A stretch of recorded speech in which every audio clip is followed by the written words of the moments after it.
Okay, welcome to the slightly more formal live video chat. This time there's a little bit more of a plan than the last couple times. First off, for anybody's typing stuff, I'm probably not going to see what you have right now. The format's going to be a little different this time.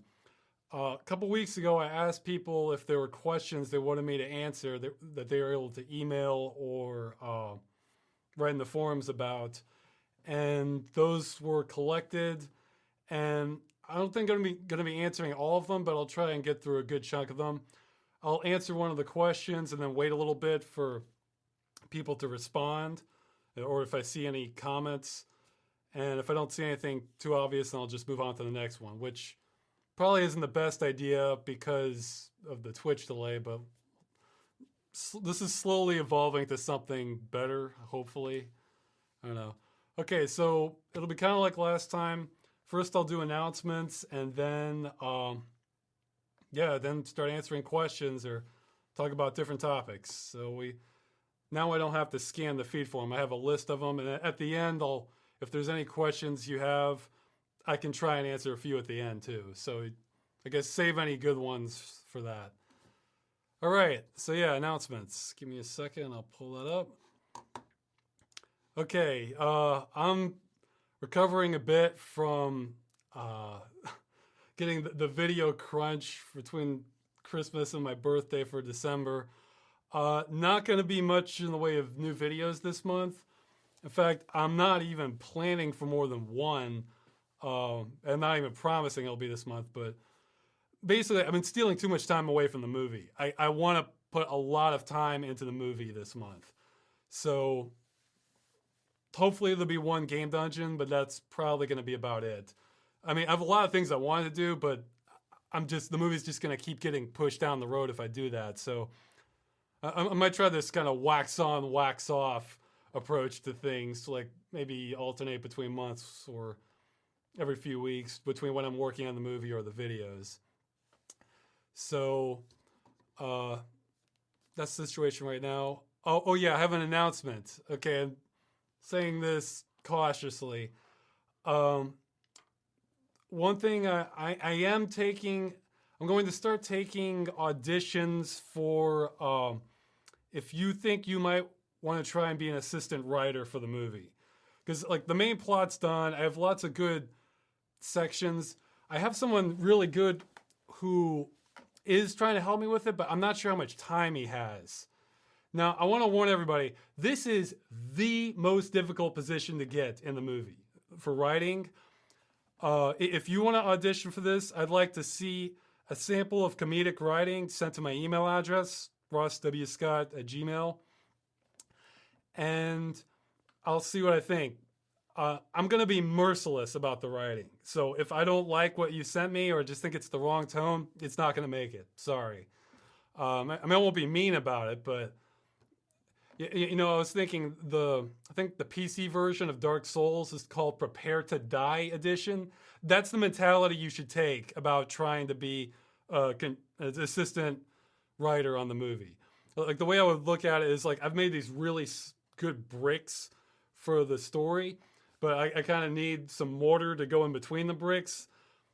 So I'm going to be looking for things like side plots or maybe develop the mystery element a little bit more, but comedic writing is the thing that's going to be part of the entire movie. So I thought, I thought about it. For those that saw the Puzzle Agent review that I did, if you think you could write more material like what was in Puzzle Agent, that's a pretty good start. The idea for the movie actually predates Puzzle Agent, but some of that vibe in there mixed in with everything else would be pretty good. So, and some people have already emailed me about contributing to writing. I still need to reply to people. And that's the next item of news. Thanks a bunch for everybody who sent me stuff for the birthday video. I think I've received about 700 emails since I made that video, so it might take me some time to reply to everyone. That birthday video is going to be kind of giving me stuff for years just to be able to process all that. But that's awesome. That's what I was hoping for. I'll probably try to reply to the mouse people first, just because they're waiting on me to do anything.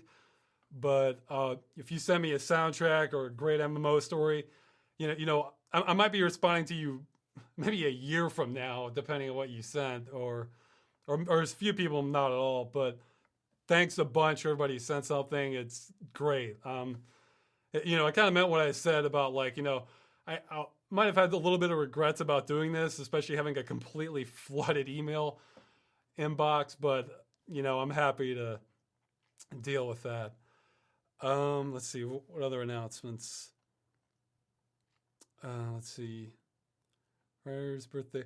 Oh yeah, on the website, I have a counter whenever anyone donates any money, so that everybody can see that. PayPal is going to be changing the system they use on a technical level. I don't completely understand the process for this, but it's possible that counter might get disrupted either like midway or by the end of the month. I don't know. It may be fine. But if it does go down, we will bring it back up, but it might take some time. So I didn't want people to think that I'm just trying to hide the records or anything. It's PayPal changing web code, essentially. So I'll deal with that along with the rest of the website at some point. Let's see. Oh, yeah. I am warming up more to the idea of a giant PlanetSide 2 game with all fans who wanted to join. I'm still not ready to do that or organize it. It might take me a couple months to get to that, but that could start becoming a regular thing because I think it has potential. So if there are any PlanetSide 2 veterans, especially people who have experience working with a lot of people who aren't very good at the game, like a lot of rookies, go ahead and email me. Maybe we can figure something out because I want to have this very coordinated so we could really do some damage in this game. But yeah, I'm definitely leaning towards that. But it's probably still a couple months off before I have anything set up. But I think there's potential for a lot of fun with that. And let's see. Oh yeah, other announcement. I think Sundays seems to be around this time. Seems to work best for kind of an international audience. Most of them in USA. So the next chat session, I think I'll set it for February 7th. So this may be the last one on Twitch. So, but if we do change the venue, I'll put up a comment on this video on YouTube and also on the Accursed website at least a week in advance. Excuse me, at least a week in advance. If it's not up by then then it'll still be on Twitch. But a lot of people gave me suggestions that I still haven't had time to go through. But again, it's a slowly evolving thing. So yeah, next one will be February 7th, 4 p.m. Eastern Standard Time. So I like this one. And yeah, I think that's it for announcements. Let me start. Oh yeah, I wanted to have something wintry this time for Twitch. I didn't have time to record anything, so sorry, more Quake Wars demos. You can just move the window to the side if you don't want to look at that. Oh, shoot, I better make sure this doesn't stream the sound. I don't want that blasting people. Let's see. Settings. Audio. Okay, it looks like audio is completely down. That's good. Okay. So I'll start this, and then I'll start answering the questions that have already been sent to me. Again, if you have new ones, just save it for the end. Or if you have to leave early, then you can pass it along to somebody else in the chat, and they can remember it. Okay. Got a lot of questions. First off, has anyone finished Helios 2? Not that I know of. So, if you have, you can contact me. Let's see. Next question.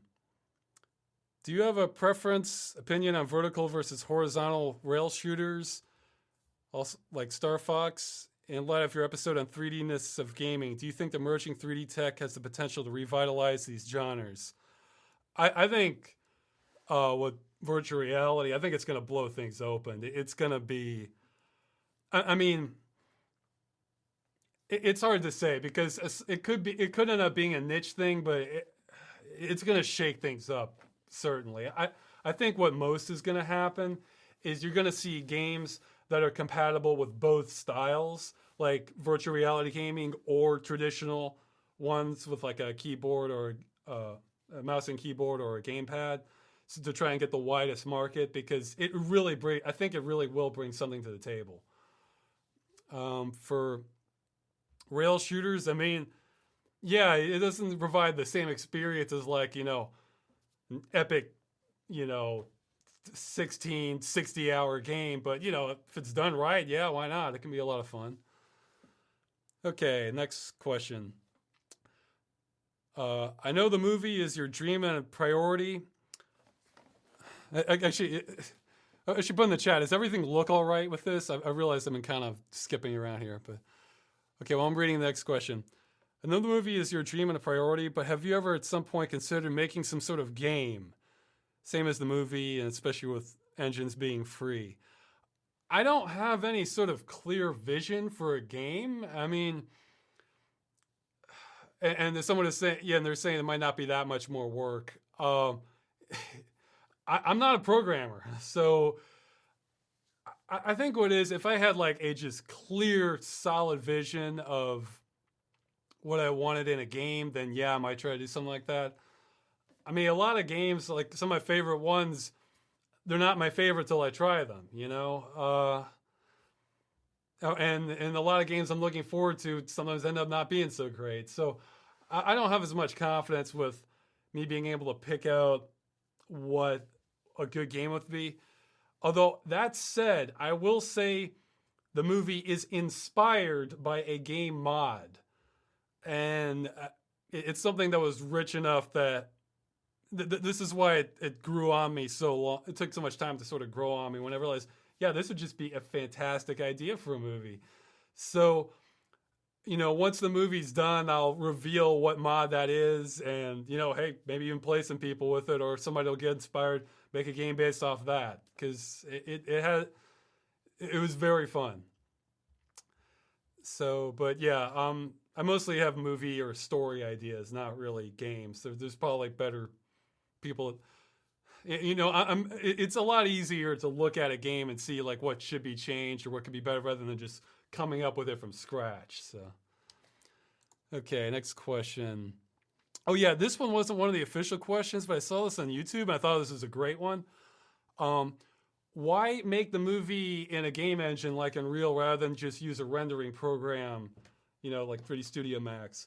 There's a couple reasons for that. One is I'm actually going for I kind of want to keep the visual fidelity kind of achievable. I'm not going for bleeding edge graphics, and I think I may have more tools to do that, to give it sort of a game look inside a game engine than with actual rendering software. But another big thing is mapping. I do not want to have to be making the maps for the movie. I'll get help with that once I get to that stage.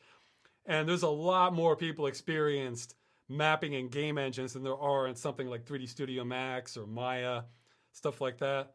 And also for that reason, while I guess cross-compatibility is good enough, if it's all going into Unreal, that means one person can do the animations, whatever animation software they like Blender or whatever, and then that can all come together in Unreal. And Unreal's free, so it means they can get more eyes on that. So, mapping is a huge one, but, just having some sort of open standard and letting animators work with what they want to, there's some various reasons for it. Okay, another one. What's the situation between you and Yahtzee of Zero Punctuation? I kind of called him out in the announcement video I did last year because he did, I would say, heavily borrow one of my jokes. he actually sent me an email about that and apologized for it. Everything. Actually sent me a free game he was involved with, which I still need to try. It was just sort of meant as a jab to him. I wasn't, I wasn't trying to tear him down like EA. That's not meant as a jab. I really think they're doing awful things with their practices. Yahtzee was just meant as a jab. So, yeah, we're all on good terms with that. So, I really need to put a comment in the announcement video saying, he got in touch with me and everything. But yeah, he's exonerated as far as I'm concerned with all that. Okay, a few people asked me what I think about visual novel games. Well, the first thing to realize is I'm not that big into kind of anime-based things, and I want to say like maybe 98% of those or more are anime-themed. But I was thinking, even if they weren't, I mean, I don't know. That occupies weird territory where, like on one end you have like a book or a movie, and on the other end you have like a sort of like a graphic adventure game, and it's like something in between there. And I don't know. It just seems it seems to make me want one or the other. Like either it's like a more passive experience that I'm just absorbing the story on, or I'm playing an actual game where, from what I've seen of those things, it's just like, okay, click next, click next, click next. I don't know. I don't think they're my thing quite so much. So probably won't be seeing those on Game Dungeon. Sorry. Okay. Are you going to open a post office box so people can send you stuff? Yeah.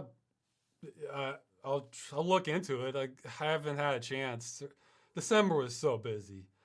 I mean, geez, but both the Christmas and the birthday video, I almost didn't have them out for Christmas and my birthday. So, okay, I just glanced at the chat. You got lucky. Hey Ross, what kind of style are you looking for in the movie? Well, it's gonna be a comedy adventure with the mystery element also, but maybe he means visual style. For the visual style, I'm actually going to be going for something. It's going to be this sort of bastard hybrid between old and newer kind of video game technology. Because what it is, I want to keep the graphics a little dated. Like, I want to stay on the safe side of the uncanny valley with the facial expressions. I'll see how much fidelity I can get away with. But if it starts looking weird, like they're just some mannequin moving their lips, then I need to back off and like lower the resolution and maybe the polygon count a little bit, that sort of thing. But I want it to look dated in the sense that, I don't want the texture resolution or the polygon models too highly pronounced or the lighting quality too good, because then it starts to look fake. For what I'm going to be able to do. But on the other hand, I'm going to borrow some tricks that we have from the future now. Like, everything will have a shadow that should have a shadow. I mean, there might be kind of a little bit blobby shadows. I plan to have motion blur, depth of field. These are all tricks you couldn't really have on old games because it's too much processing power, whereas modern ones all have that. Physics should be pretty good. So there'll be some experimentation, but the idea is I want it to be pleasing to look at, and without crossing the uncanny valley any more than, is necessary. So it's going to be sort of a unique style. I would say it look a little bit better than what some of the better World of Warcraft machinimas look like, because World of Warcraft's pretty dated, especially the old version. And I'm not going for a cartoon look.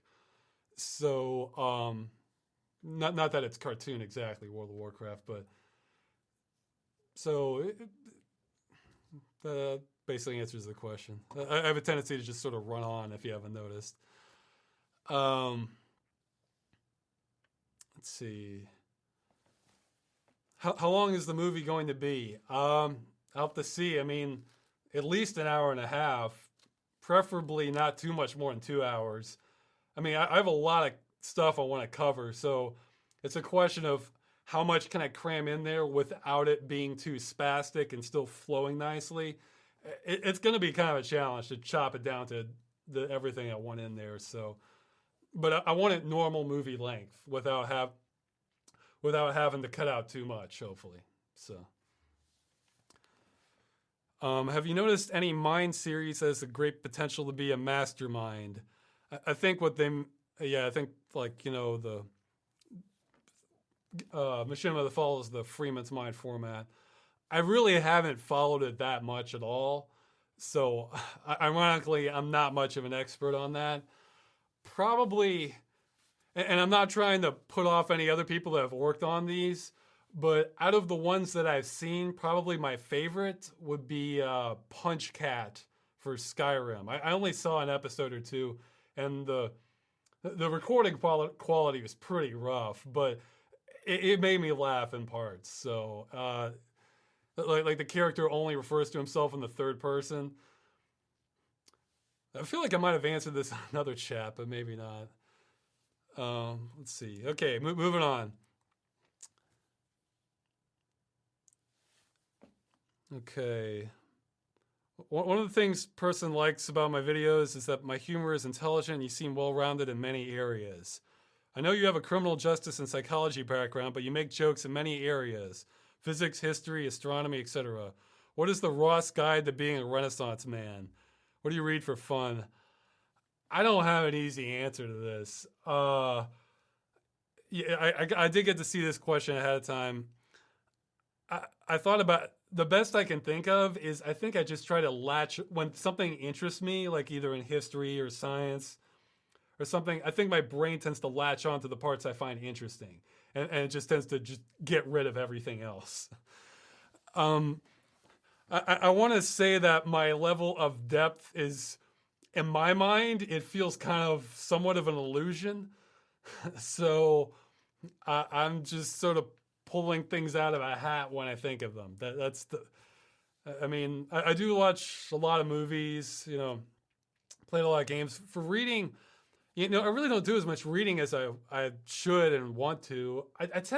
Lately I've been tend to read like a lot of sort of like news articles from different sources. Like I'll read a lot of technology news sometimes, or sometimes like a lot of times like economical things. But I don't have an easy answer for that. I guess I just pay attention to when something stands out to me and I remember that part and just throw out the rest of it. Okay, let's see. Back when you did a question and answer with the other Mind series creators, you said you enjoyed the game Clive Barker's Undying. Yeah, and then noticed they used the howler sound from that in the tunnel. Oh, okay, this isn't even a question. This is just a comment. Okay, well, yeah, I might do a game dungeon on Clive Barker's Undying at some point. That's a game I feel like has definitely stood the test of time in many ways. So, yeah, if I do, it'll certainly be an October episode. Don't know if it'll be this year or not. I'll see, but it's definitely a game worth mentioning. Let's see. Hey Russ, I have a degree in physics and well, stuttering here. Okay. I have a degree in physics and was always impressed by both the depth and accuracy you had Freeman express in Freeman's Mind. So much so that I figured you must have a degree in physics as well. I was surprised to learn that you, in fact, don't. Where did you learn so much about physics? Well, in high school, I had advanced placement physics my senior year. I did all right in that with physical. And then once we got to electromagnetism, I think normally I did a lot better than this, but I just pulled solid C's in electromagnetism for advanced physics. So I had heard some things about string theory being almost bordering more on religion than science in terms of the amount of evidence out there for it. And it was almost dogmatic how much the industry, not the industry, but the physics field was focused on that rather than exploring different theories for explaining different physical aspects. So, and for Freeman's Mind, sometimes, periodically I would think, I gotta give him some more physics cred. What can I do? And actually, in one case, I just looked up the most complicated sounding terms I could and, quantum mechanics and just just learned enough about that to say it, and then tried to tried to make Freeman appear credible as, you know, he's a real jackass, but he has all this physics credibility. That's the way he can get away with all this, because he would not be the first brilliant character that has just a horrible personality to work with. And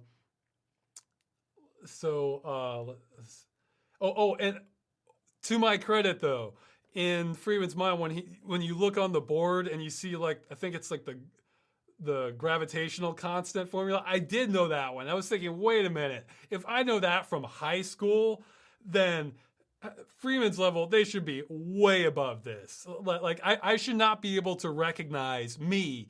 I should not be able to recognize that formula that's on the drawing board. And the fact that I can means that, you know, Freeman's going to give him some crap about that. So, yeah, so I guess just high school and just doing some basic research for the video is short answer. Okay, I'm going to summarize this one. It's kind of long. Someone's asking about why I use the version of Premiere I do and how I've mentioned AVI Synth. Okay, first off, AVI Synth is sort of a companion tool. It's not really anything you would do for real editing. Now it looks like someone's trying to... Okay, this is just... Somebody's just talking nonsense. Oh yeah, so AVI Synth is used for specific things, like for the motion blur script I did, or sometimes processing a bunch of clips. Why I use Premiere, I think it's just what I experimented with a long time, years ago. Hey, look, let me say, as someone who works with media and just computers in general, I value stability and... Okay, here, let me start up another demo quick. I value stability and things working the way I need them to above everything else. So it doesn't mean this is the most stable program in the world, but what it means is I know its ins and outs, so I'm very reluctant to switch over to something else unless there's a real good reason to. So it's mostly just momentum that does that. Hold on, starting a new demo. Oh good, this one's snowy. Okay. So, I mean, there could be better editing programs out there, but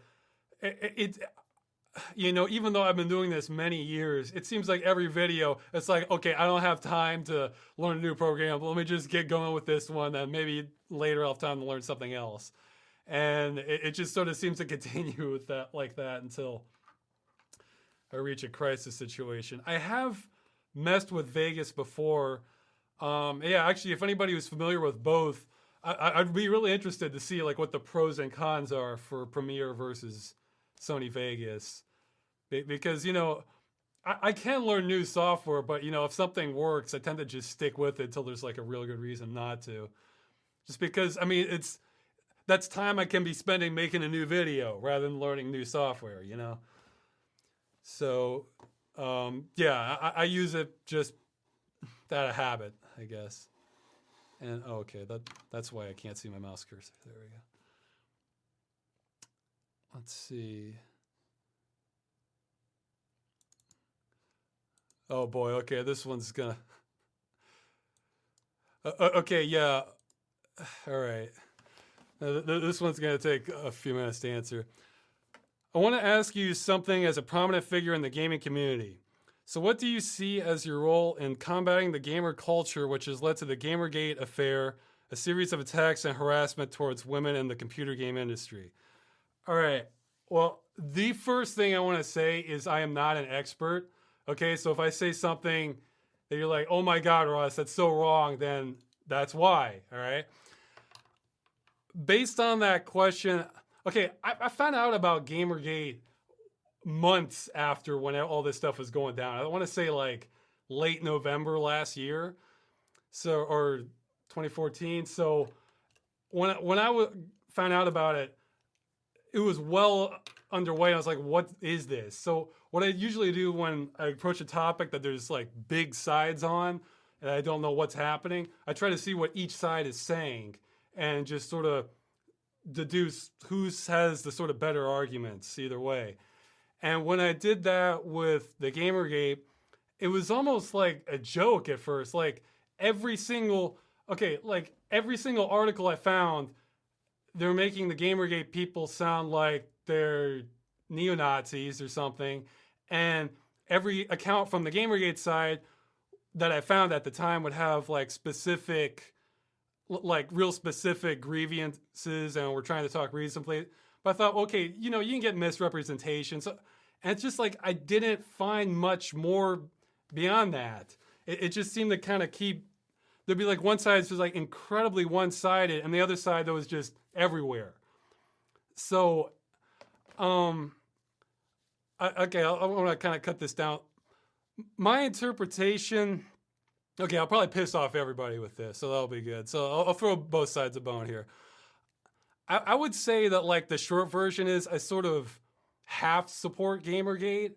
Like my understanding of GamerGate is there's two basic sides. There's one side which is against like, the ethics in game journalism or anti-corruption, which why would you be against that, So yeah, I completely support that.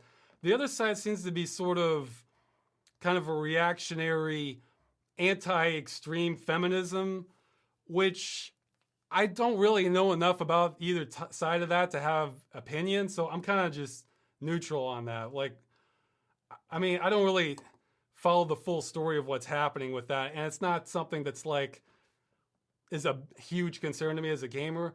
The harassment thing, I feel like it's sort of,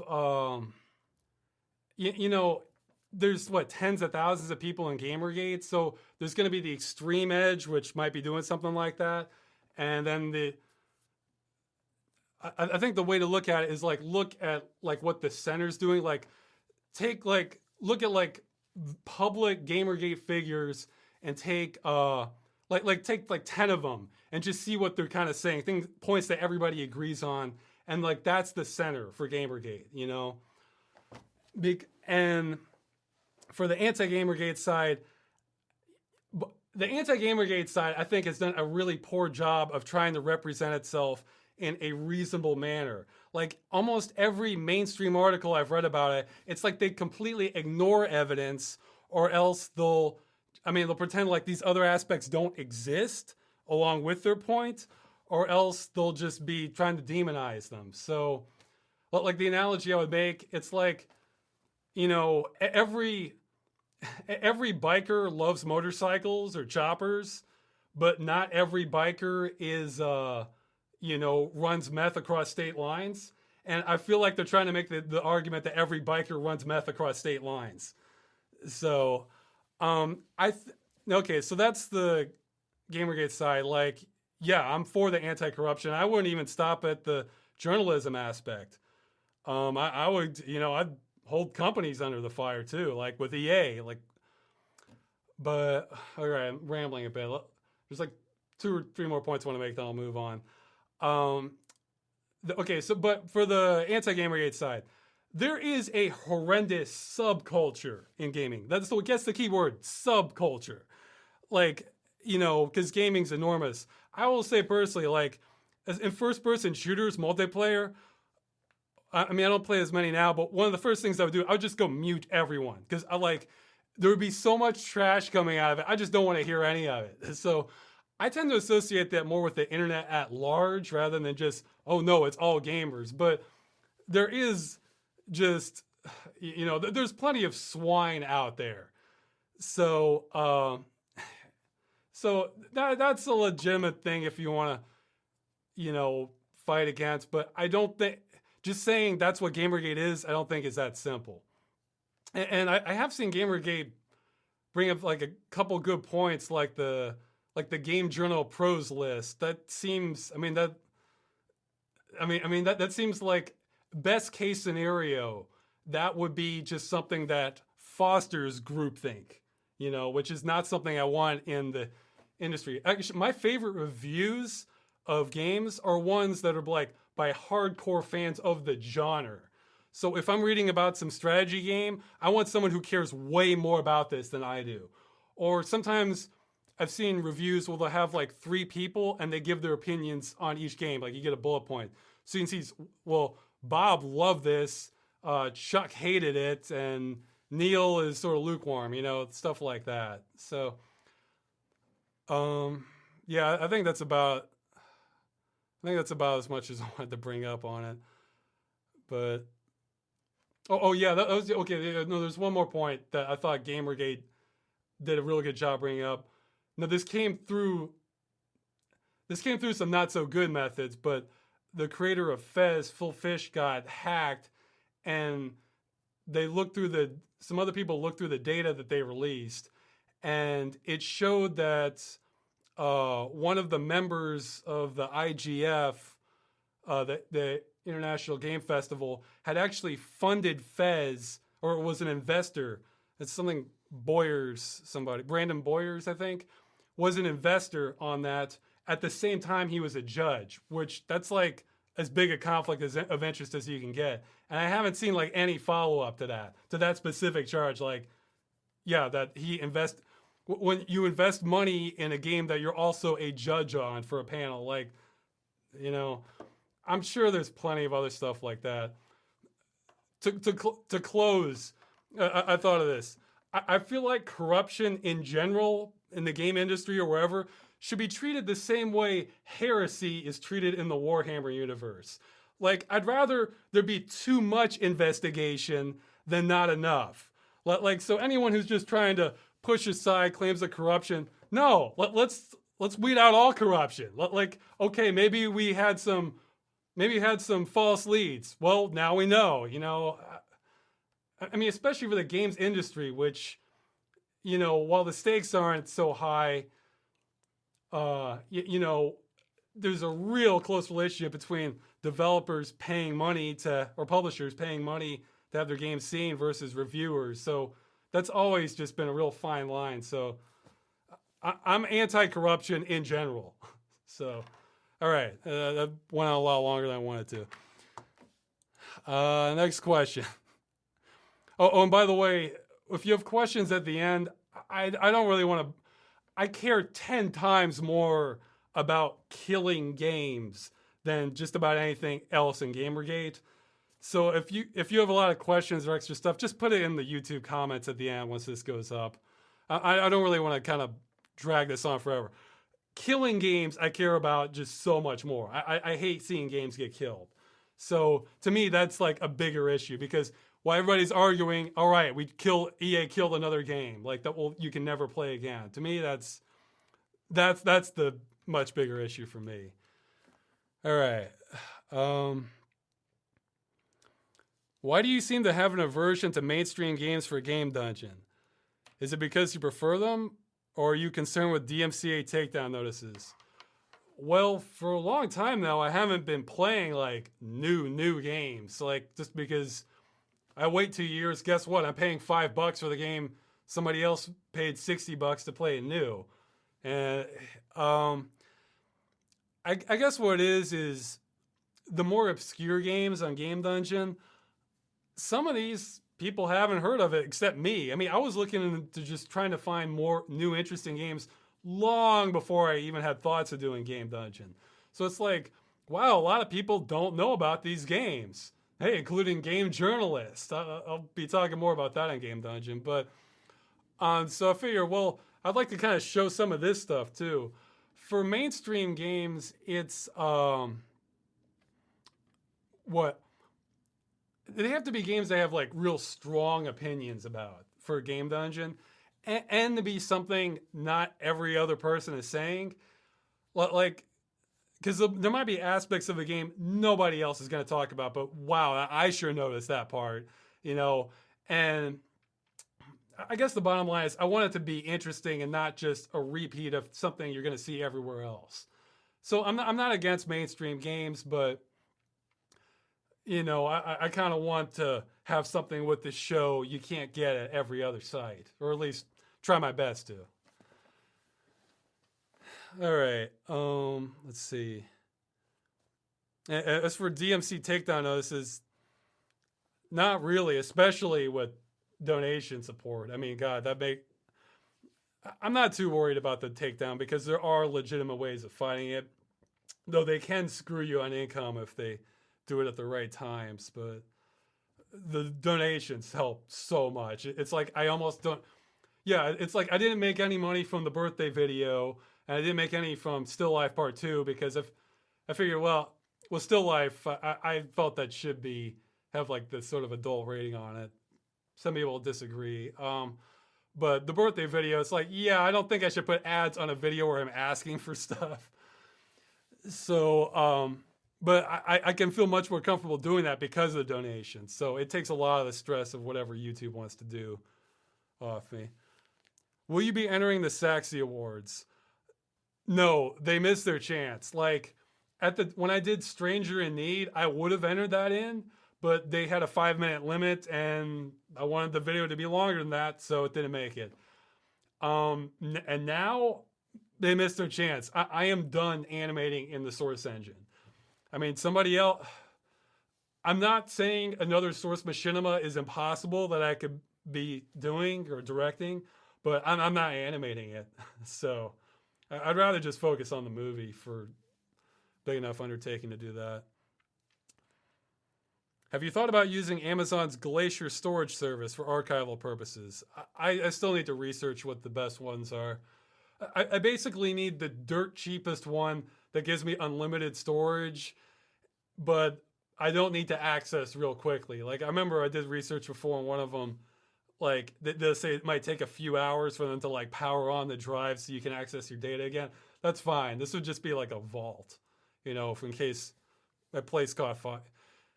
In the meantime, I have the dual hard drives. So, I mean, the redundant hard drives. So that'll keep me covered for the time being. Let's see. Are you going to take any requests for the game dungeon? Yeah, I plan to do some at some point. I mean, people have been sending them since before I even said something about it, but I'll probably get to a couple requests this year at some point. Well, we'll see. I got to balance the movie and the in-game dungeon and other videos. So otherwise, I'll probably have a new volley of videos for you this month. But, okay, I lost track. I think 19. Yeah. All right. What can the audience in general do to support the movie? At this point, have patience. That's the best thing. As I can use more help, I'll definitely let people know.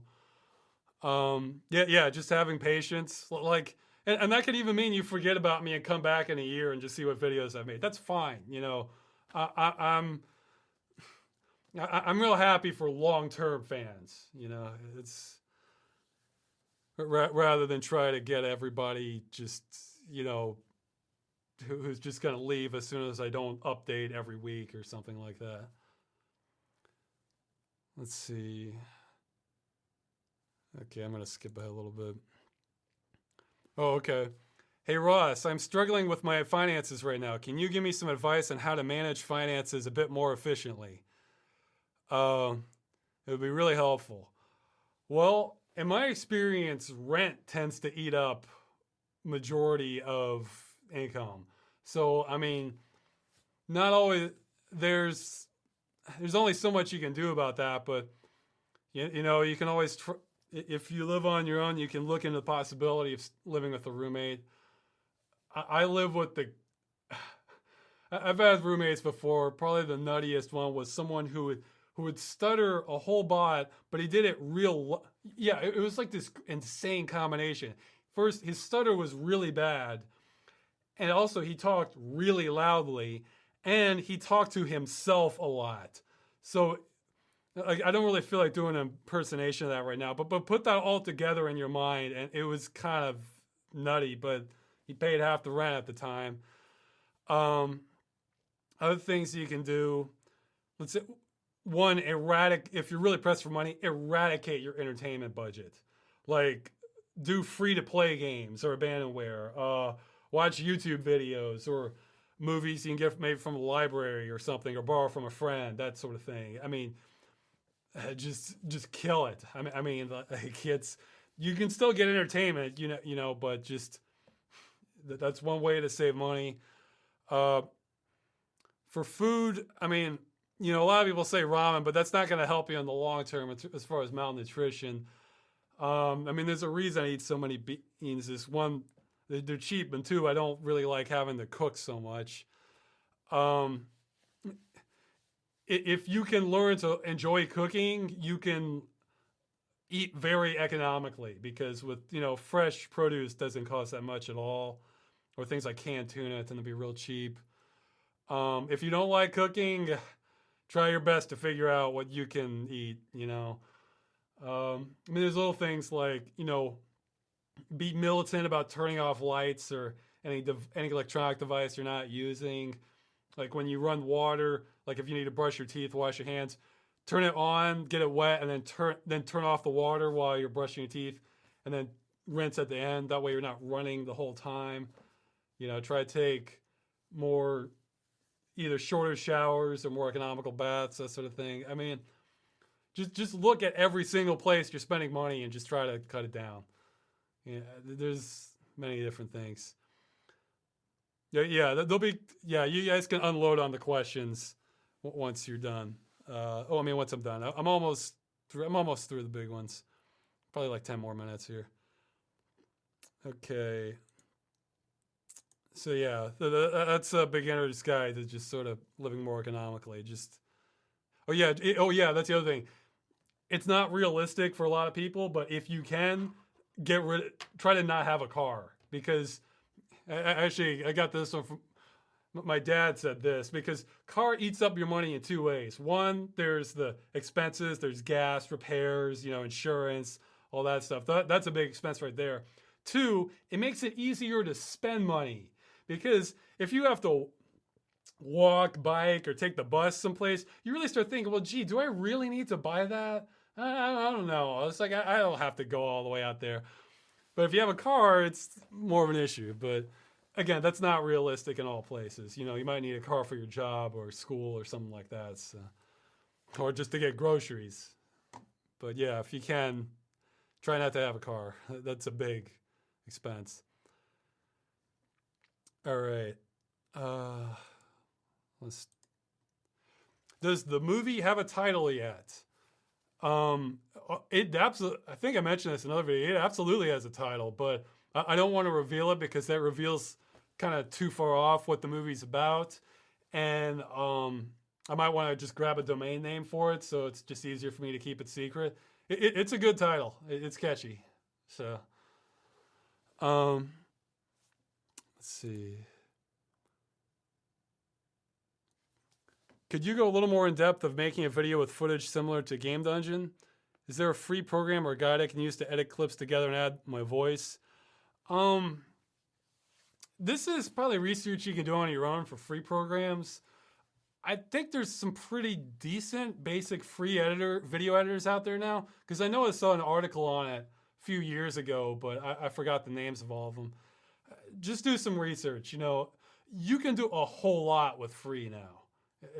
Especially for something like Game Dungeon. I mean, there's even free capture programs like MSI Afterburner or, OBS is another one. But there's probably some more for capture. I don't have names offhand, but you can do a lot with free. Just research it. There's articles out there on it. I'm curious as to how far Ross's point-and-click interests go. How much does Ross like point-and-click adventures? I like them fine, although, one, I have to be interested in the theme. So if it's a theme about just going home and visiting Grandpa and but like this, if all Still Life had was baking cookies, I don't think I would have played it. The contrast for Still Life was great, but. I enjoyed the contrast from it because the rest got so intense. But I don't know. I just have to like the theme. I tend to like kind of more fantastic stuff like sci-fi or, peeling away layers of reality or just if it's really funny. But I like them fine. Although I will say I have to be in the right mood for a point and click adventure. If I have like lots of energy, I might want to play something that's more like a shooter or racing, more action oriented. Whereas if I've had a lot of exercise, I'm calm, I'll play point and click adventures. So. Actually, it's kind of funny. Painkiller, did the opposite to me, because that's an awesome game, but the longer I play it, the more I feel like intellectually starved. So I almost have, when I played Painkiller, I almost had to have something with like a lot of talking and story and puzzles to just sort of counteract it from my brain, because it's mindless. I mean, it's fun, but it's mindless. So my brain wanted to sort of self-correct while I was playing it. Okay. What is your philosophy in making content? What kinds of things do you try to avoid that you see elsewhere on YouTube? And what do you try to accomplish yourself? Geez, I don't know. I mean, I mean, put it like this. If I didn't have to worry about audience or income or anything at all, I would probably just make more stuff like Civil Protection or the movie, or just like stuff with like an original storyline, just try and make it interesting. Game Dungeon is sort of the compromise between having a video out that's kind of more regular and I can do this and keeps people watching, versus something that's kind of a little more creative. I mean, as far as what other YouTube people are doing, I honestly don't know that well. I mean, something I don't do, which I've been told I should a lot of times, is say, hey, everybody, please rate, comment, and subscribe at the end of this video. I mean, it's like, I don't care, you know? Like, if you like the video, great. Make more. If you don't want, if you want to do a thumbs up or thumbs down, sure. Like, why? I mean, you know, ultimately it's up to you if you want to watch the video or not. I hope you do, but it's like, I don't really like being like a salesman. So, I mean, I don't know. And actually, thanks to fan support, I don't really need to care what YouTube wants me to do, which is just it's an incredible feeling. So, it's, you know, I think find a compromise between getting something out versus making the best video I can, you know. I think that's my general philosophy and about a lot of things. So, okay, load up another demo. Okay. Okay, there's more, well, a lot. I almost feel like questions have been added since I wrote this. Okay. I'm looking at a live spreadsheet. Project manager Daniel Sangio has written up. What got you into making machinima? I'll just keep this one short because I know I've answered this in interviews. I basically wanted to make movies without having any resources besides a computer.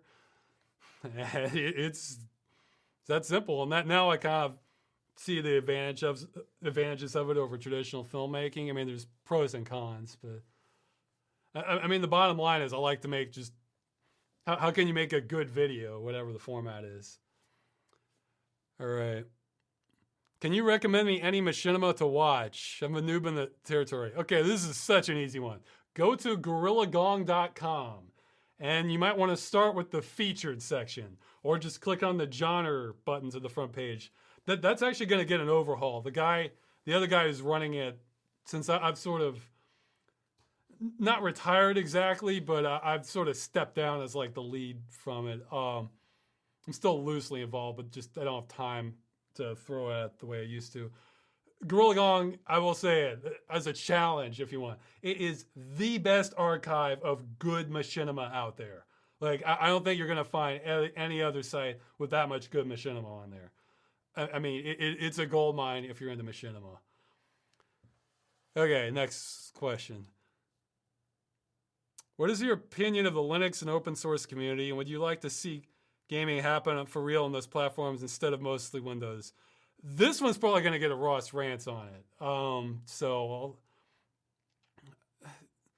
yeah, that's the simplest. Yeah, I'll do that one in a Ross Rants at some point. So, have you ever, okay, this person asked, have you ever considered working in a game as a game dev? With your talents, you can make a great writer or quest designer.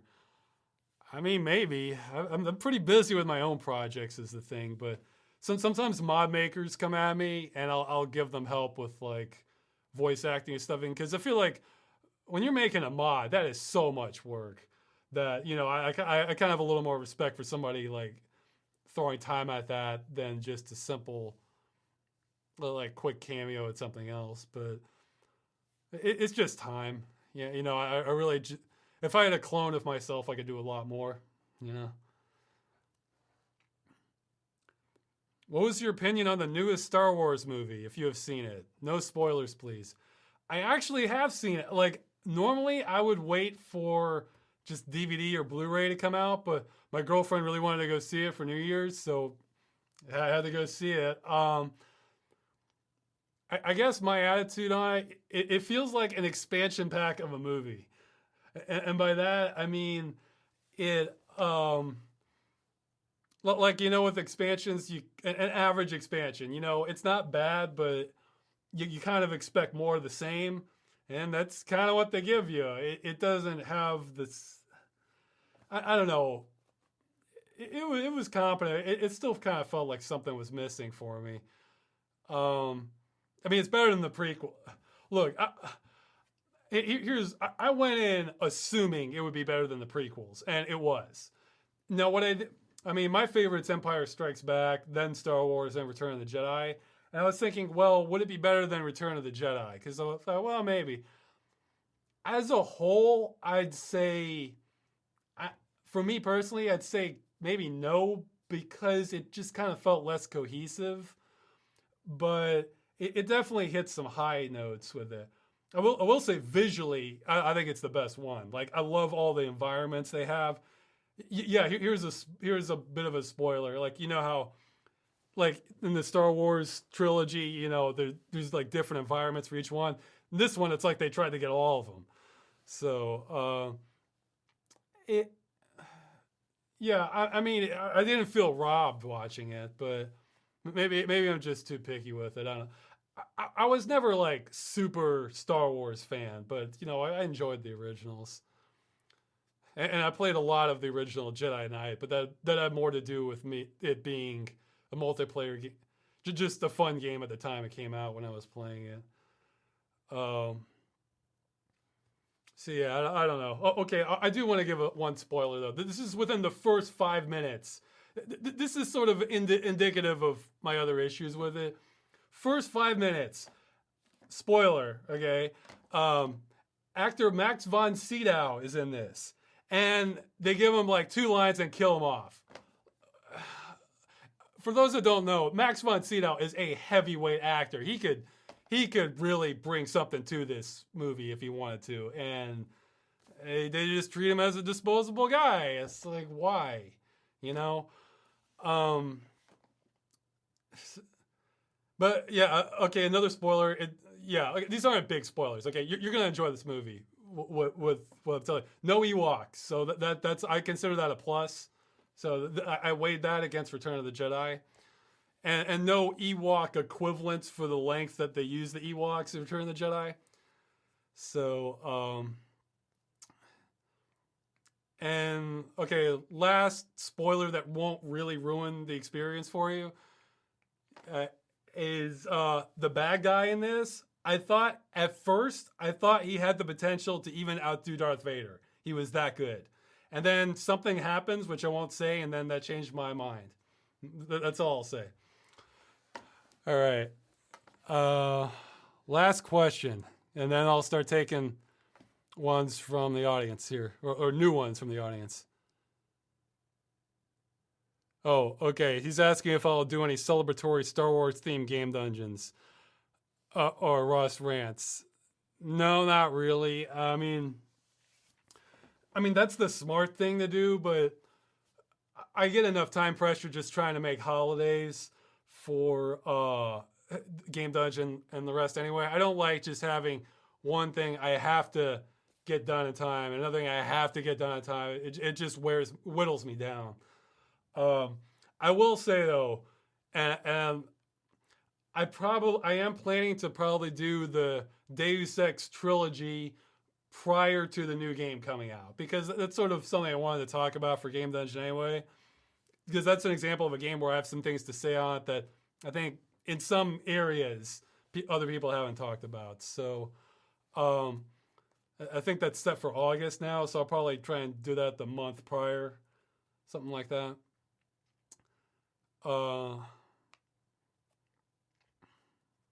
Yeah, okay, that's it. Okay, so now start unloading your questions, and I'll just answer what I can.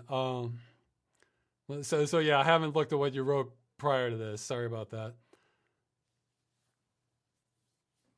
Okay, somebody. Oh yeah, that's the other thing. For maybe I'll save this for like another video or something. I may back away from, hey Ross, have you played this game? Hey Ross, have you played this game? Or what do you think about this game? What do you think about? I don't know. It'll kind of come out, or maybe that's something we can better organize rather than. Okay, I will get this guy because my girlfriend told me after the last podcast I screwed up this question because somebody asked me about Mad Max Fury Road, and I thought they asked me about the game.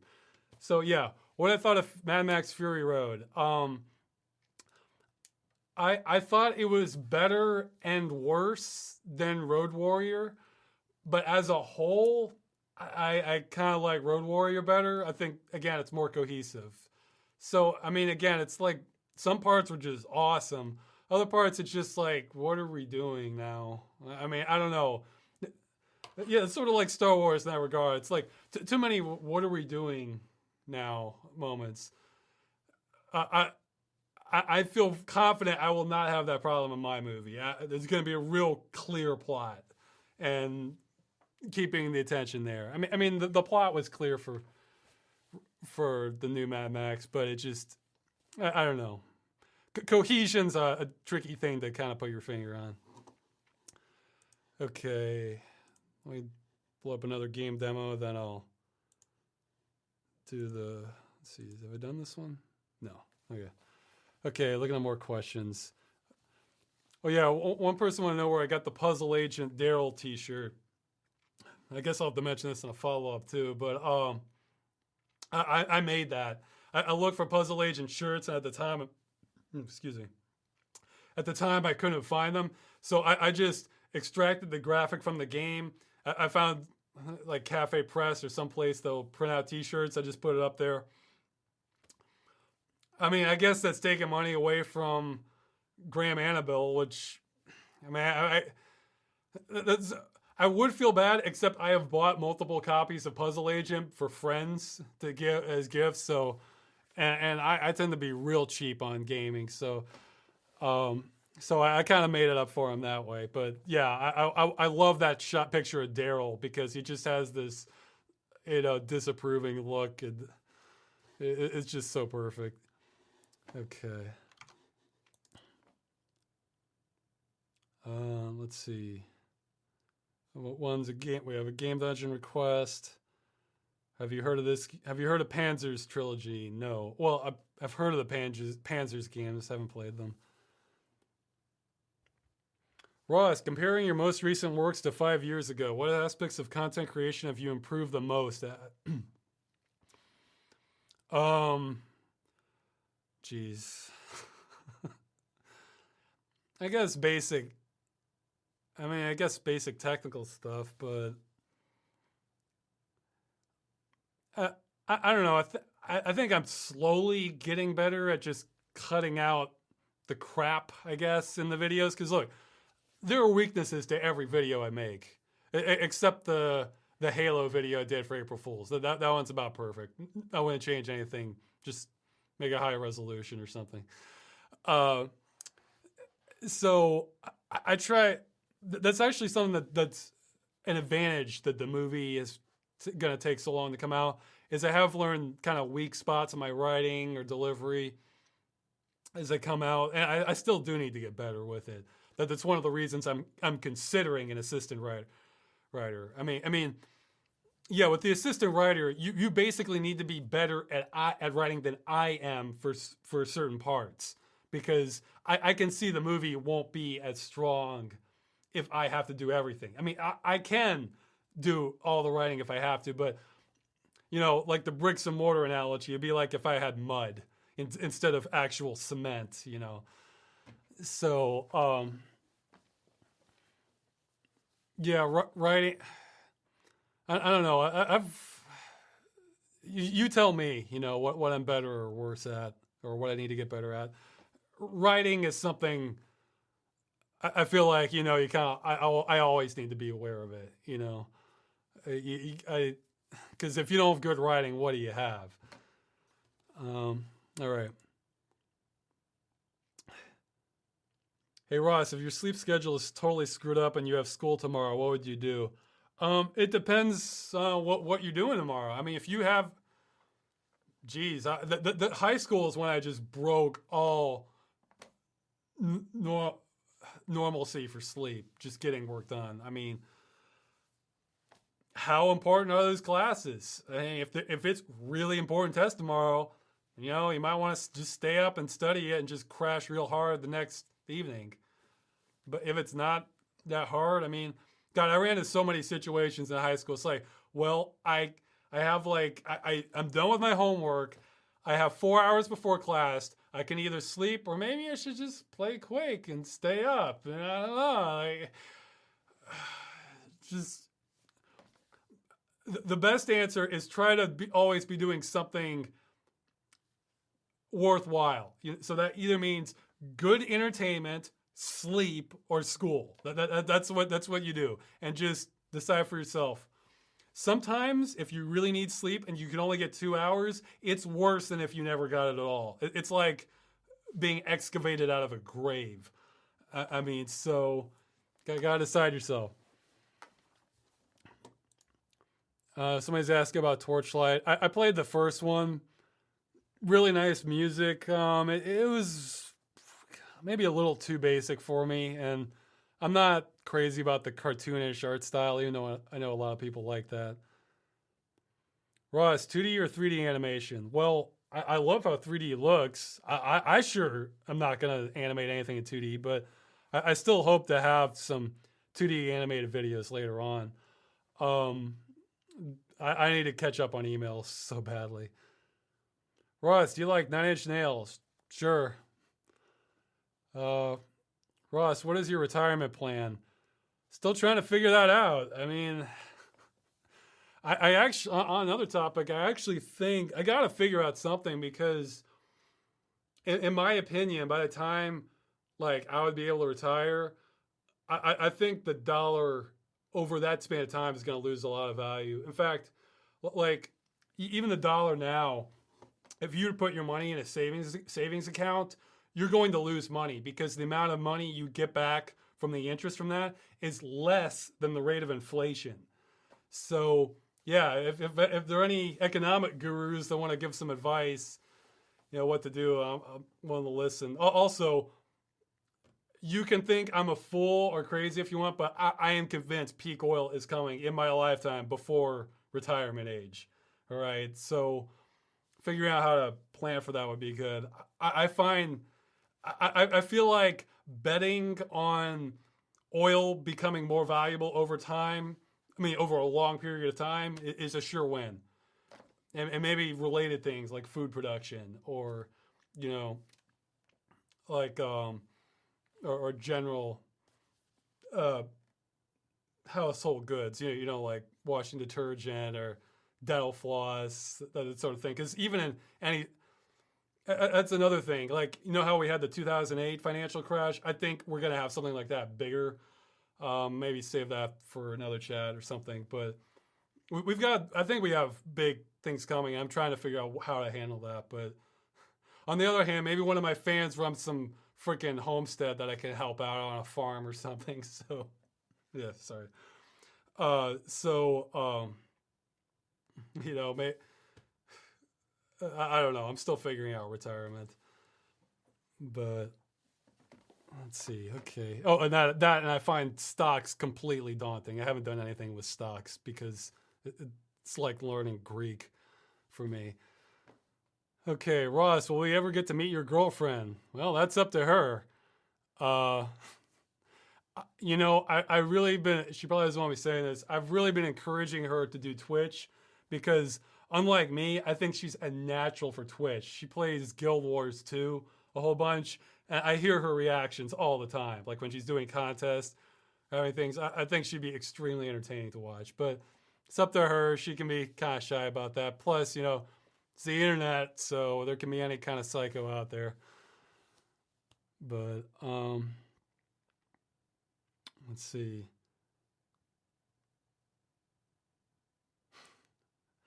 I'm skipping a couple of the questions.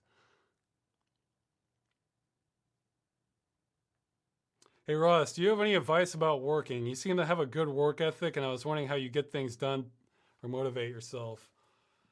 It sort of depends on what I'm doing. I mean, like the movie, it's I think it's become sort of a joke between like fans of the videos, like I have to make the movie. Well, guys, that's how I feel about it. I mean, it's like, I mean, I wouldn't call it like meaning of life stuff, but it's like I feel a real strong desire to make it. It's like, man, if I'm gonna do anything, that's what I have to do. I mean, that and survival. So it's just innate almost. Like I really want to make something good. Not everybody has that same sort of impulse. Some have it for like different things. Like just what drives you as a person, and that really taps into it. For other videos, I mean, especially lately, I mean, I almost feel like when a deadline's coming up, or just if it's been too long without a video, there's almost like an invisible voice thinking like, oh man, I'm letting the fans down. I got to get something out, I mean, I feel an obligation to fans about that to a degree. But just about working things in general. Another thing is like just for things not related to videos, just you gotta like look at the big picture. It's like, okay, if I do not do this, what are the consequences? And if the consequences are pretty bad, or you're missing out on big opportunities, then just gotta push myself harder and let within usually sane limits. Sometimes I go way past that, but it's like looking at the consequences down the road and what it is I can envision different futures very easily. And I envision the future where I don't do this work in the past, or I don't do this.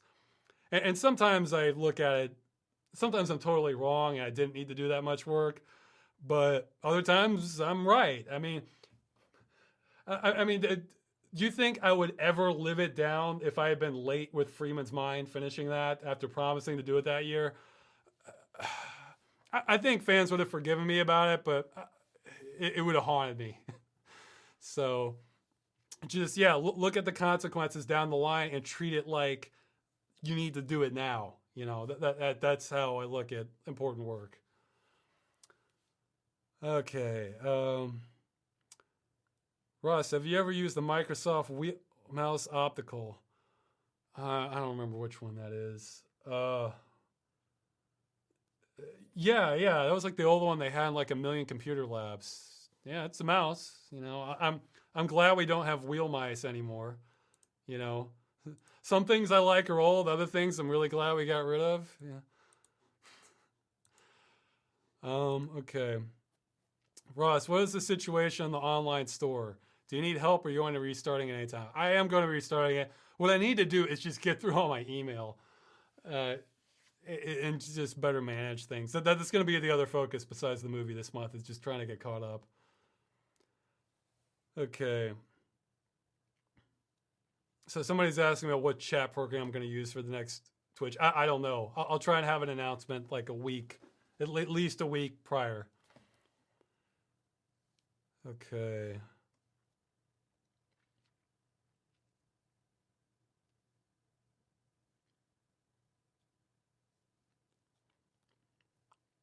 Well, why do I think Unreal is one of the best soundtracks of all time? Well, one, it was sort of funny to say like, yeah, this has like the best soundtrack. That and Symphony of the Night, I think, was the other one I mentioned. Those are really amazing soundtracks for my kind of taste. I mean, it's just, I think some of the Unreal stuff, like I'll just be stunned hearing the tracks, especially when I heard it earlier. Video and audio are out of sync. Oh dear. I hope it's just on that person's end. If not, I'll try and do like a real half-hearted fix for the YouTube video. But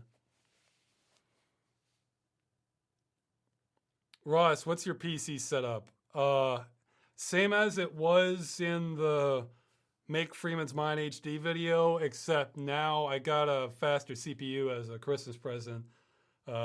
FX 8350. But yeah, same specs, but and the SSD, of course. So, you know. I'll probably upgrade for the next generation once the virtual reality stuff starts coming out. 'Cause I'm gonna get some virtual reality solution. I mean, I've been wanting that too much. You know, they keep stalling it, but let's see.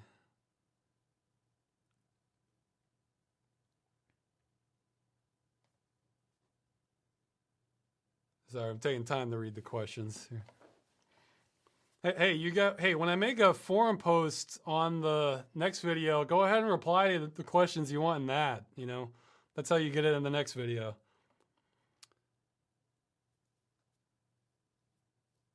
Oh, okay, somebody's asking about animations for the final episode of Freeman's Mind, how like putting away them and how that happened. Somebody made custom animations and sent them to me. They should be in the credits. So, yeah, I figure, well, okay, shoot, why not? I'll throw them in there, and they look fine. So, let's see.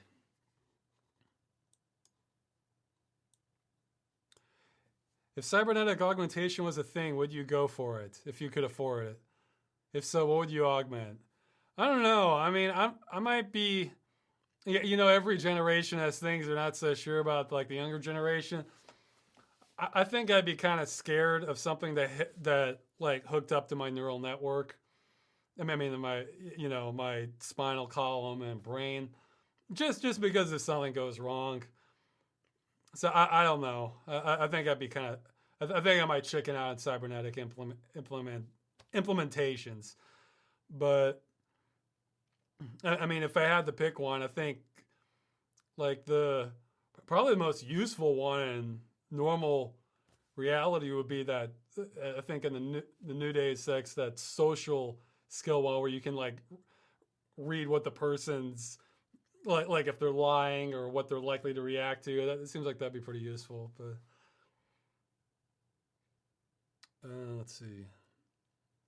What kind of comedy is the movie gonna have? The best I can do. It'll have some dark comedy, but it'll have lighter stuff too. Definitely slapstick.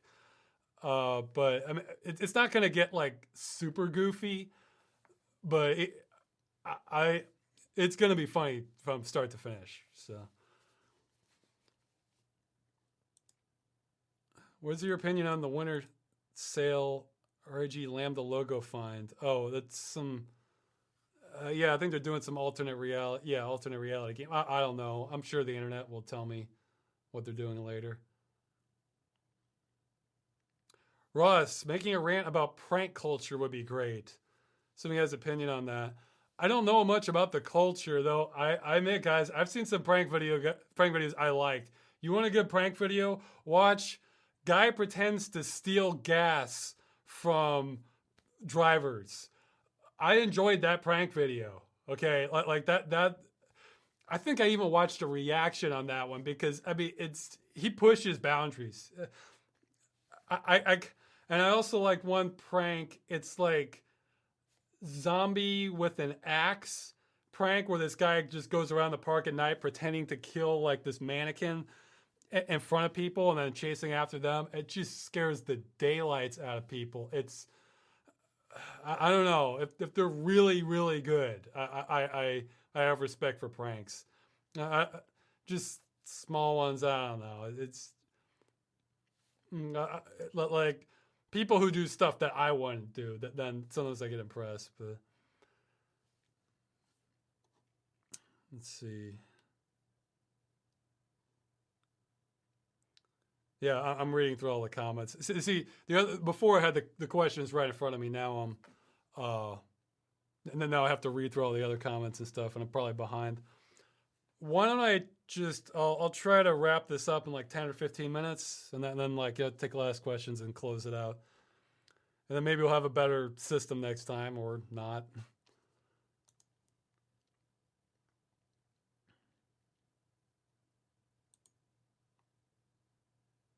Yeah, I'm pretty far behind on the questions, like 10 minutes.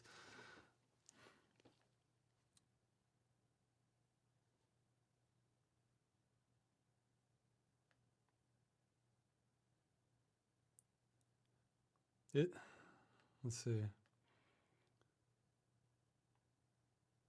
Isn't your house located in the woods? No, not right now. I just have an apartment. I love to live near the woods. It's just it's a balance between finding like what's, you know, by civilization and not having a car. You know, it can be a juggling act. Ross, what is the best game plan for robbing a bank? Well, from what I've heard, in Point Break, that's like the most effective. The idea is you just get the cash that's out in the open, get in, get out as fast as possible. I mean speed, I think, is the key. Yeah, the remaking Point Break. I don't know about the new one, but I'm thinking the original one. You know. Let's see.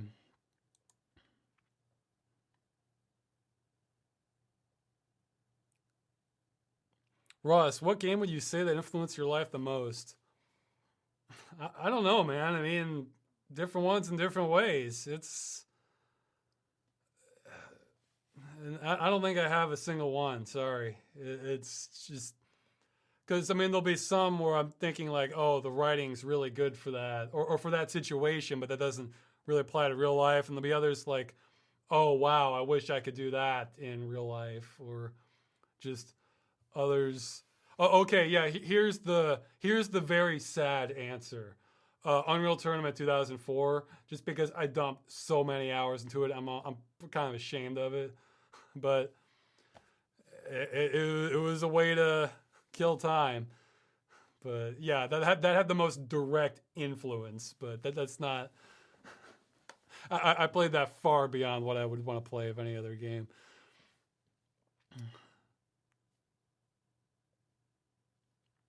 Hey! I have an idea.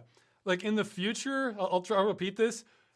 We should, for when you're asking me questions, you should put Ross at the beginning, because then it's really easy to filter through like who's saying what. Then I know, oh, that's a question for me. You know.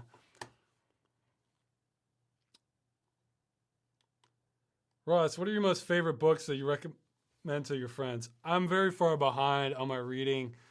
Um, well, an easy answer is always like a lot of Michael Crichton stuff is good, like the Andromeda Strain.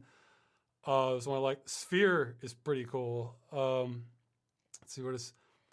I guess recently I've read some Neil Stevenson. Like yeah, Snow Crash is a good one. I read like one of his newer books, Reamd. Um, yeah, people give.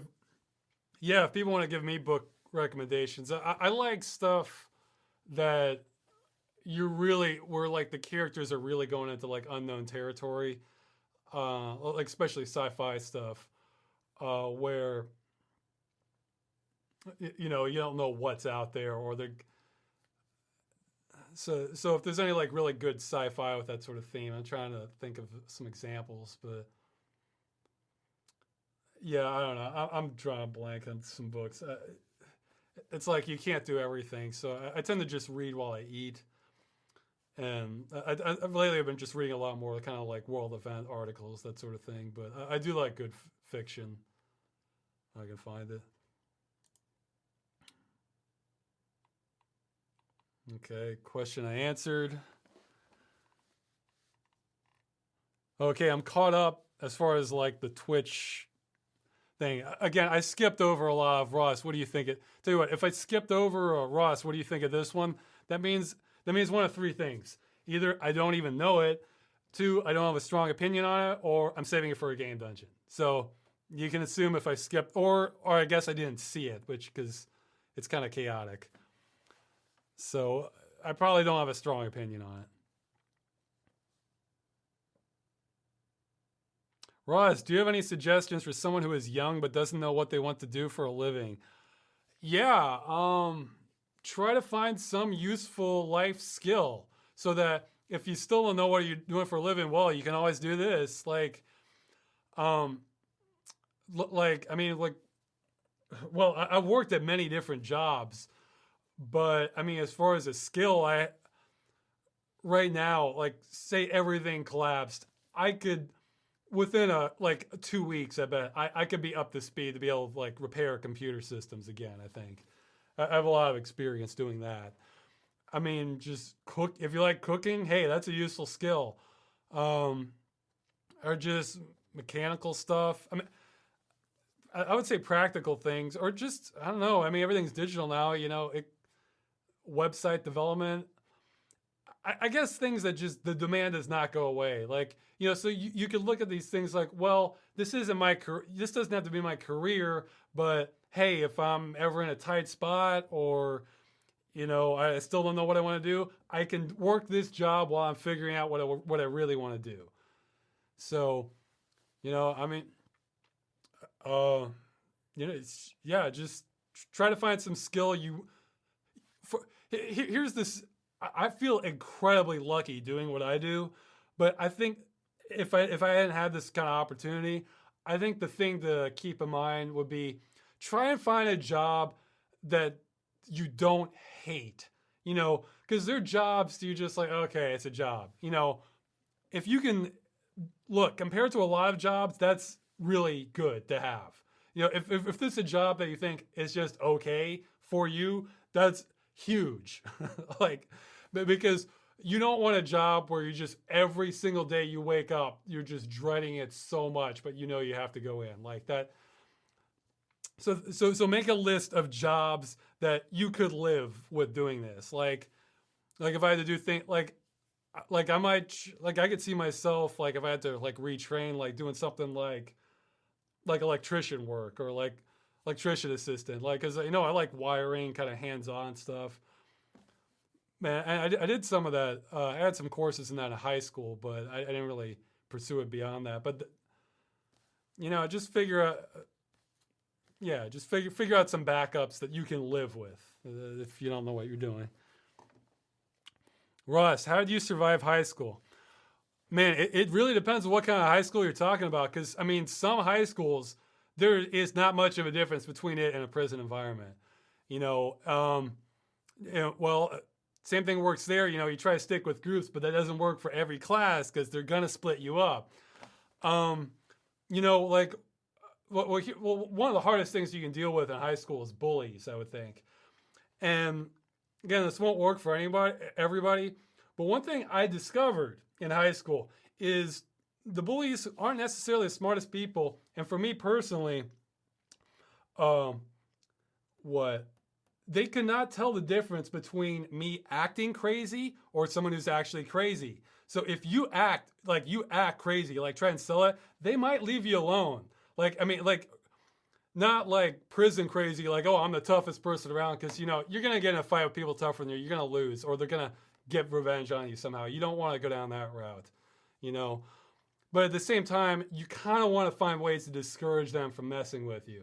So, I had some, I'm trying to remember, I remember in middle school is probably the worst. I almost got in a fight with one guy. It's just, was such a prick. But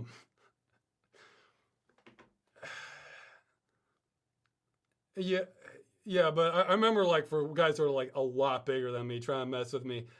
And, I remember at just one point I just started making, outright, monkey howl sounds that was, pretty accurate. And they laughed at it, and then it just had, sort of a crazy stare. And they just sort of got discouraged with it. I don't know. I guess make yourself not that fun to be bullied, I guess, would be the biggest thing. But if that's not an issue for you, you're way ahead already. I'm trying to think for other things. I don't know. I mean, just try to make friends with people who have common interests. I mean, I'm still friends with some people from high school, but yeah, that's about all I have for now. Ross, what would you do if the movie is released and it bombs or fans don't like it? Would you make another? I'm not even worried about that. Like, the movie is not going to be an enormous departure from some of my more original stuff. So I'd be surprised if like a lot of fans didn't like it. In fact, I think it's going to be better than my other stuff. And if it bombed, I don't care, man. Like, I'll still be able to show it like in 10 years. Like, yeah, hey, here, I made this movie, you know? And somebody out there is going to enjoy it. You know, I'm not worried about it. Like, my focus is just make it the best I can, you know, for what I'm trying to do. So, when I make another, that might discourage me from making another, because it'd be a whole lot of work. But I'd probably still keep making short videos. Oh yeah, somebody's mentioning Michael Crichton's Timeline. I've read that. That's pretty good too. Yeah, movie's pretty weak, and I agree with that.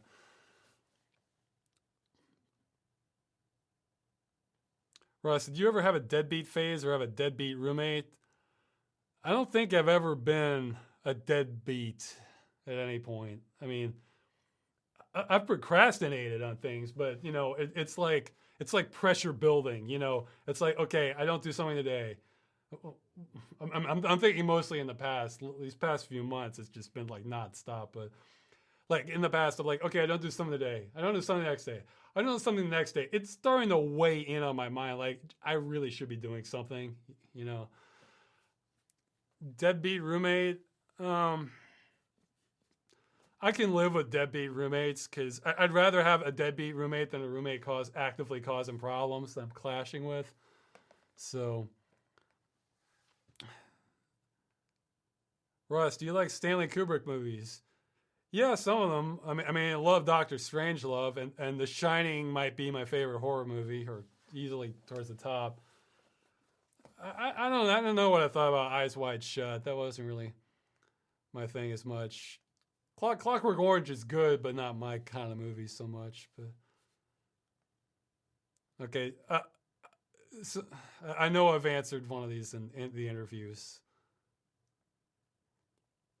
Ross, acknowledge the fact that the Predator is the greatest movie of all time. No, sorry, I don't think it is. I think it's good, but greatest movie of all time, that's a pretty big claim. But I enjoyed it. I really like how it sort of turned. I love movies. You can only do this with some genres well, I think, but I love movies where it starts off as an action movie, then it turns into a sci-fi survival movie. Movies that take a twist in the genre midway to something even more awesome. For me, yeah, I love. Like, Ross, have you ever been a part of a cult? No. Let's see. Ross, are you anti-violence? No, I mean, it's like, yeah, violence is necessary for defense of some things, and I don't. I'm good. I think avoiding violence is good. You know, I try to find. I mean, basically, violence is a sign things have broken down and something order needs to be restored. I think. So I think violence is good to avoid whenever you can, but anti-violence, I think, is just naive. So, and it really depends. So yeah, that's the best way to look at it. Because what, like, what you know, say there's a shooter with a hostage. Oh, we're not going to use violence on him. We need to talk him down. No, we need to take him out. It'll be great if we can talk him down, but let's be real here, you know. Okay, I'm gonna wrap this up in just a couple minutes. So get your last questions in, then that's it. Ross, do you watch speedruns? I've looked at a couple, but they can be pretty amazing. But it's I don't watch too many of them because you know I've played the game, but seeing the skill with them can be pretty neat.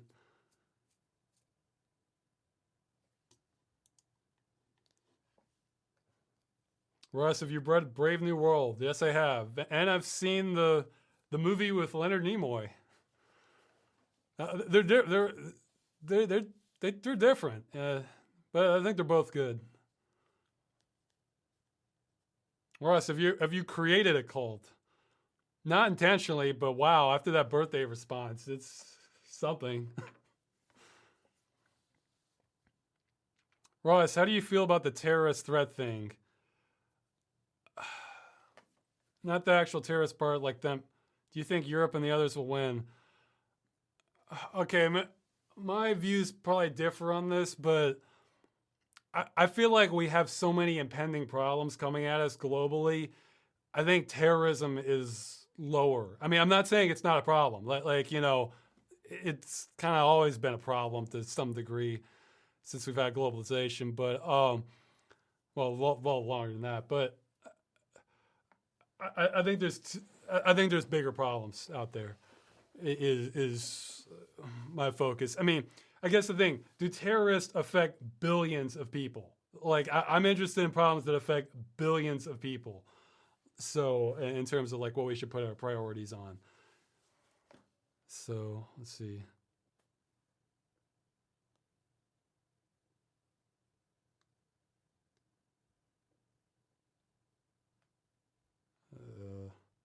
What's the weirdest dream you've ever had? Well, I forget a lot of them. I remember one. I could uproot trees with my mind. That one was pretty awesome.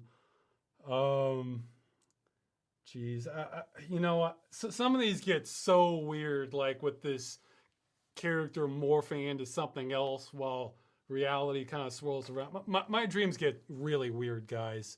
So I haven't really documented a lot of them. I have to just see if I can remember stuff.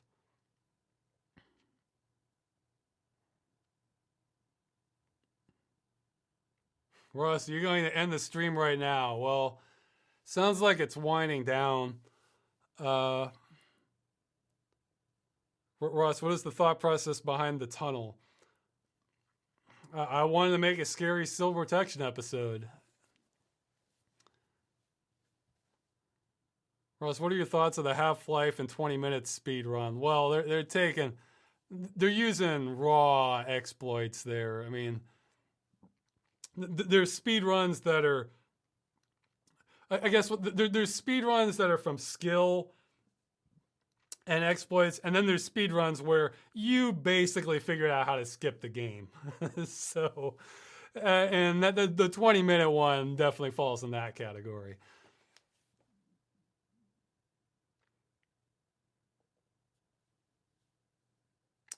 Okay, some people asking about games I haven't played.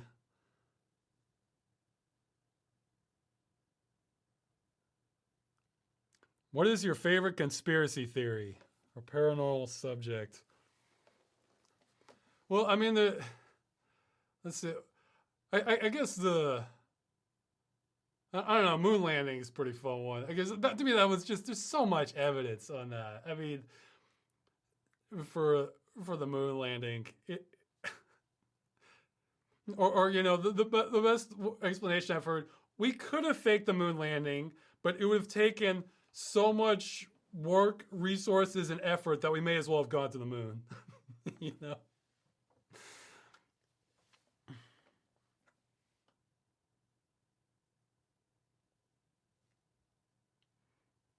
Okay, well, this sort of comes back to another question.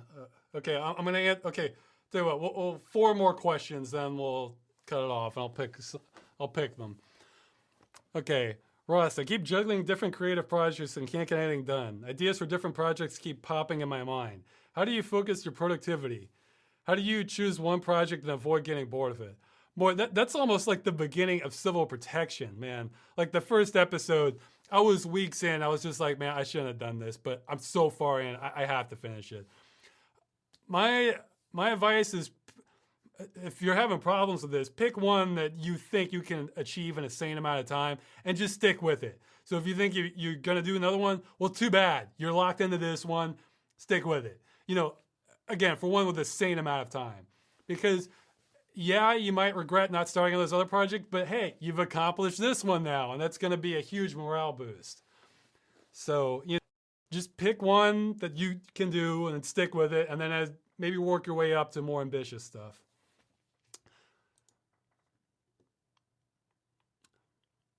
Ross, has there ever been a film or game that left you in awe? Well, yeah, all kinds of ones, man.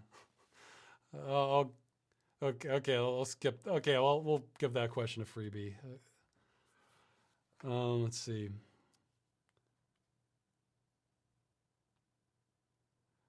Ross, have you ever considered making some video log-like material?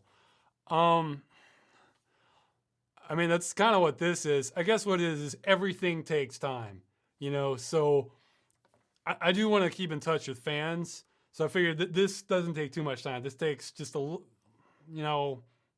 half an hour, 45 minutes of prep work, and then just the session, then putting it up on YouTube. I can deal with that once a month. But everything else, I have to be just real careful how I divvy it out, because I'm definitely involved in more things than I should have. So I doubt I'll do something like that unless it was just so easy to do and barely took any time. Pretty much starting anything I haven't done before always takes a time investment. Okay, so let's see, 2 or 3 more, I guess. No, yeah, 2 more. Okay, 2 more questions. I'm going to see which ones look the best.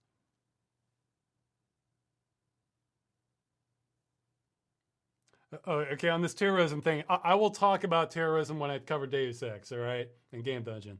I'll talk a little bit about that.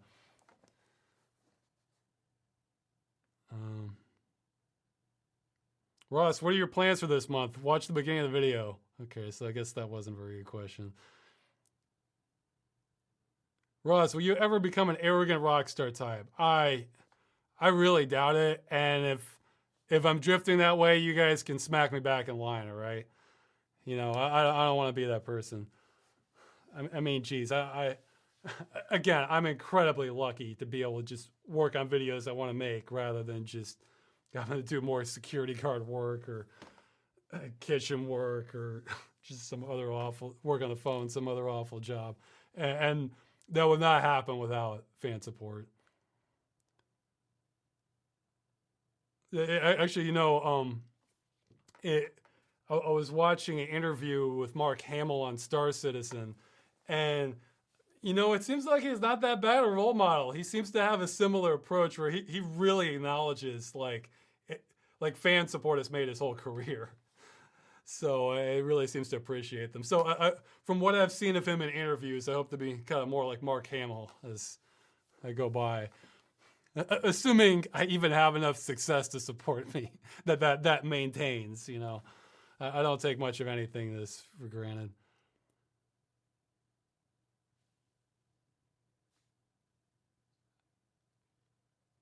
All right, I think it's winding down, even though I had a few skip questions.